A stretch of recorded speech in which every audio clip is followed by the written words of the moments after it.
Long before humans existed, early vertebrate ancestors faced a basic problem. Food needed breaking down. They evolved a stomach that produced powerful acid, a chemical blunt force that started digestion fast and killed many microbes that came with a meal. It sounded like a win. But the moment acid appeared, a new risk followed. The stomach had turned into a container of corrosive fluid. That corrosive fluid did not know the difference between dinner and the stomach wall. Acid and digestive enzymes attacked proteins, and stomach tissue was made of proteins too. Without protection, the stomach could have injured itself every time it worked. Tiny leaks of acid into living layers meant irritation, swelling, bleeding, and weakness. Digestion still happened, but it came with a price the body could not ignore. So, evolution faced a tight balancing act. Acid had to stay strong enough to do its job, yet kept far enough from delicate cells to prevent self-digestion. Any animal that produced more acid gained an advantage, but only if its stomach survived the assault. The stomach became both a weapon and a threat. From that point on, safety was not optional. It drove the next major change. The problem demanded an immediate fix. Acid helped break food down, but it also threatened the stomach itself. So a new kind of stomach cell took on a single job, making mucus. Not a little slickness, but a steady flow. It spread across the stomach's inner surface and clung there. Between the acid and the living tissue, a physical barrier finally existed. This mucus did not act like a rigid shield. It acted like a coating. It stayed slippery, it shifted, and it covered tiny pits and folds that acid could otherwise reach. That mattered, because stomach acid did not politely sit in one place. It mixed and churned. The mucus layer absorbed that chaos and kept the harsh fluid from directly washing over delicate cells. But protection only worked if it stayed in place. Those mucus-secreting cells kept releasing fresh material, replacing what got rubbed away and thinning spots before they became weak points. The stomach surface became less like exposed skin and more like tissue under a protective film. That one change reshaped the risk. Acid could stay powerful and the stomach could stay alive. The mucus barrier did not stay just a physical shield, it became a chemical one. Alongside mucus, other stomach cells released bicarbonate, a simple base that countered acid. Instead of drifting away into the stomach contents, that bicarbonate became trapped inside the sticky mucus gel. And once it stayed put, something new happened. The barrier started to control the chemistry right at the tissue surface. Acid still flooded the stomach space, but it did not reach the cells at full strength. As hydrogen ions pushed into the mucus, they met bicarbonate waiting there. The two reacted and got neutralized step by step inside the gel. The result was a steep chemical gradient, harsh acid on the outside, but a much milder environment closer to the living wall. That difference mattered. This trapped bicarbonate created a local buffer zone, almost like a narrow strip of safety. Proteins on the stomach surface sat in near neutral conditions, even while powerful acid swirled just millimeters away. That meant enzymes and acid could do their job in the open stomach, while the tissue underneath avoided chemical burns. The mucus layer became more than coating. It became a smart boundary that managed risk. As acid grew stronger, digestion got faster. But the risk climbed too. The stomach now carried a second weapon, pepsin, an enzyme that chopped proteins apart. Together, acid and pepsin did not just break down food, they threatened the stomach itself. Any weak point in the lining became a target, so protection could not stay simple. It had to evolve under pressure, like an arms race. The stomach responded with structure. It sank its working machinery into the wall, forming deeper gastric glands like narrow pits that led to the cells doing the heavy chemical work. This arrangement changed the battlefield. The harshest mix collected in the open space above, while the cells that made new tissue stayed farther down. Distance mattered. Layers mattered. The stomach began protecting itself by reorganizing where its most important cells lived. At the heart of this defense sat the stem cells, the ones that replaced worn-out lining. They stayed tucked deep in the glands, away from the acid and pepsin that could destroy them. That placement bought time. Even if the surface took damage, the source of renewal remained sheltered and ready to rebuild. The stomach did not just block danger, it hid its most vulnerable supply line where the chemistry could not easily reach it. The surprising part was not that the stomach protected itself, it was how often it started over. The surface mucous cells that held the front line did not stay in place for long. They followed a built-in schedule for speed, not longevity. Day after day, acid and enzymes pressed against that barrier.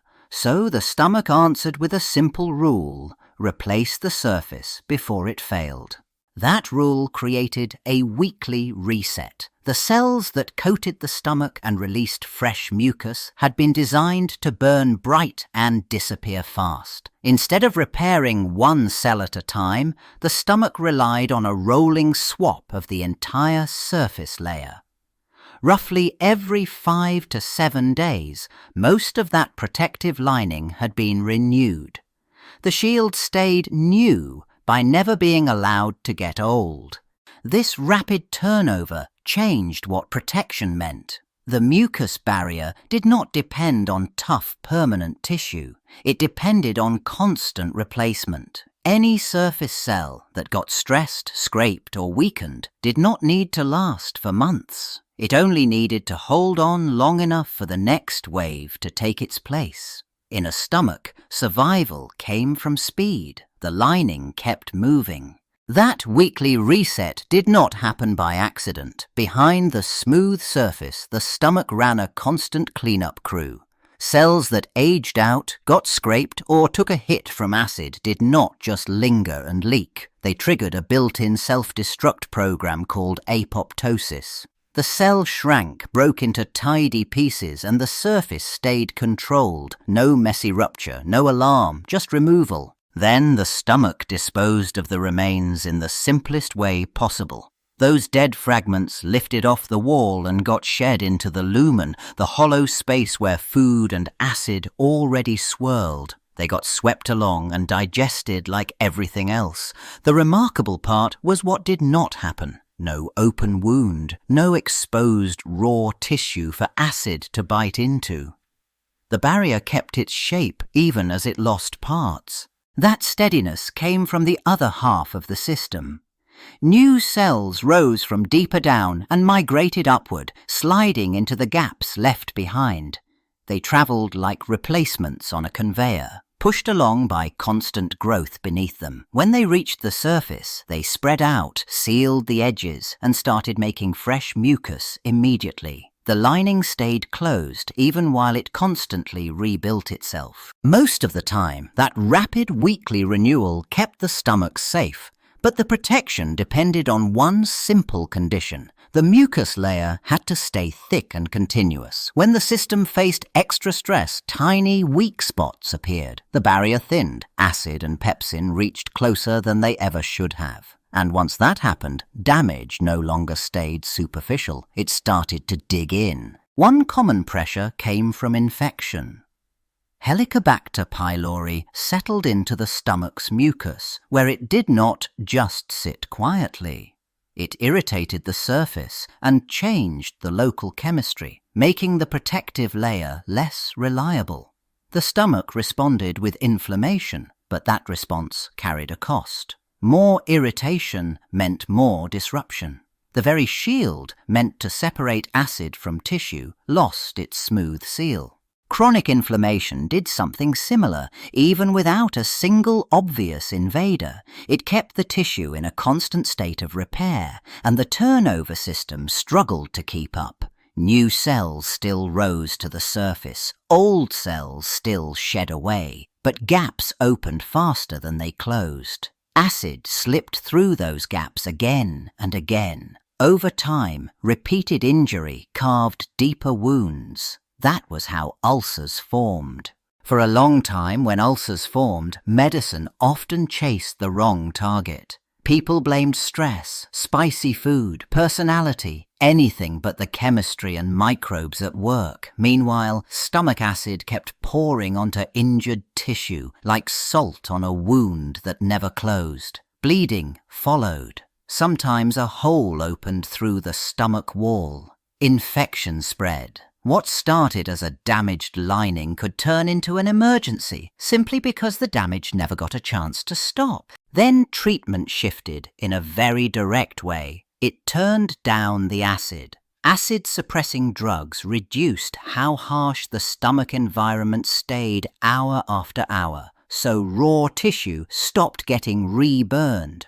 The goal was not to remove acid entirely, but to lower it enough for repair to hold. With less acid pressure, the mucous barrier could rebuild, and new surface cells could seal gaps instead of being stripped away again the next day. And when the cause included infection, antibiotics changed the outcome even more. When Helicobacter pylori got eliminated, the constant irritation that kept ulcers alive eased off, and the lining's normal replacement cycle could finally do its job.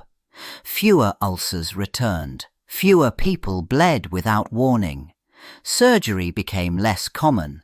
What once escalated toward life-threatening complications often turned into a treatable problem because damage got reduced and healing got time. With today's tools, researchers no longer treated the stomach lining as one simple sheet. They mapped it like a living landscape.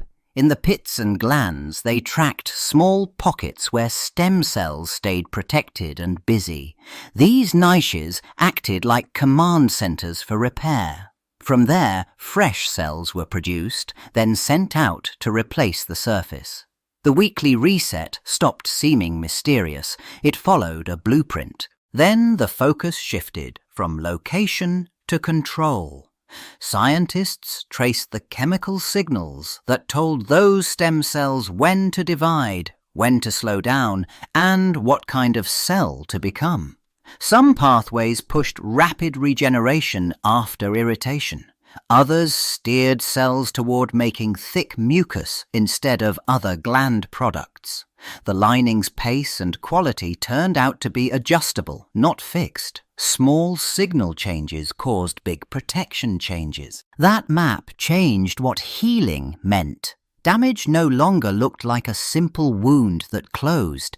It looked like a disrupted schedule and a misdirected factory line. When signaling went off, the surface could renew too slowly, or it could renew with weaker mucus, leaving acid closer to living tissue. When signals stayed balanced, cells streamed upward on time and rebuilt the barrier fast. The stomach's defense depended on its instructions. In the earliest era, the basic deal stayed brutally simple. The stomach used acid to break food down, and it used a mucus shield so it did not break itself down.